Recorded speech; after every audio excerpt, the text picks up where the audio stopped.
ભજીયા સાથે તો ચટણી તમે 100 વાર ખાધી હશે, પણ મારી ગેરંટી છે આવી ટેસ્ટી અને ચટાકેદાર કાઠિયાવાડી ચટણી તો તમે ક્યારેય નહીં ખાધી હોય। તો સૌથી પહેલાં એક પેનને આપણે ગેસ પર ગરમ કરવા મૂકીશું અને તેમાં ઉમેરીશું 1 મોટી ચમચી ભરીને તેલ। તેલ ગરમ થાય ને એટલે તેમાં ઉમેરીશું 1 ચમચી જેટલું જીરું। જીરું તતડે એટલે આમાં ઉમેરીશું 10થી 15 જેટલી લસણની કળીઓ। તો અહીંયા મારી લસણની કળીઓ નાની છે, પણ જો મોટી હોય ને તો તમારે 2-3 ટુકડામાં સમારી લેવાની અને 1 નાની ચમચી જેટલી હિંગ ઉમેરીશું અને હવે લસણની કળીઓને થોડી વાર માટે આપણે સાતળી લઈશું। અને હવે ઉમેરીશું 3થી 4 સૂકા કાશ્મીરી લાલ મરચાં અને આ મરચાંને પણ આપણે થોડી વાર માટે આમાં સાતળી લઈશું। અને 1 ચમચી જેટલી આ ચટણી વધારે પણ ખાઈ લો ને તો પણ એસિડિટી ના થાય ને એટલે 1 ચમચી જેટલી વરિયાળી ઉમેરીશું। આ રીતે મિક્સ કરી અને પછી આપણે આમાં ઉમેરીશું 2 મીડિયમ સાઇઝના ટામેટાં।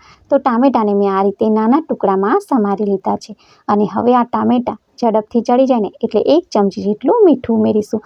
તો આ રીતે ટામેટાને ચડતા લગભગ 2થી 3 મિનિટનો અહીંયા સમય લાગશે। અને હવે તમે જુઓ કે થોડી જ વારમાં ટામેટાં ચડી ગયા, ત્યારે આ સમયે આપણે આમાં ઉમેરીશું 2થી 3 એવા ખજૂર। તો ખજૂરમાંથી મેં ઠળિયા પહેલાંથી કાઢી લીધા છે।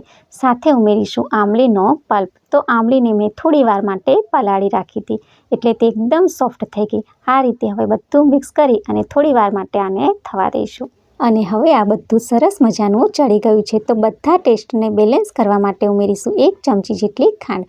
સાથે ઉમેરીશું 1 નાની ચમચી જેટલું તીખું લાલ મરચું। તો અહીંયા આપણે કાશ્મીરી લાલ મરચાં ઉમેર્યા છે, તે સ્વાદમાં થોડા મોળા હોય છે અને ચટણી તો તીખી જ સરસ લાગે ખરું ને, તો થોડું એવું મરચું તો ઉમેરવું પડે।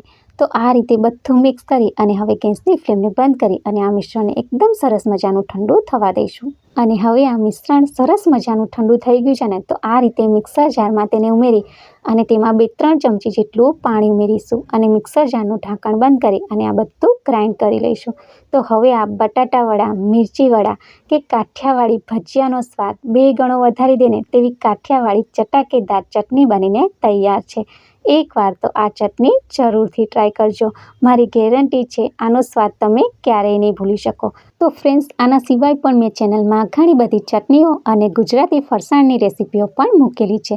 આઈ એમ શ્યોર એ રેસીપીઓ પણ તમને ખૂબ જ પસંદ આવશે।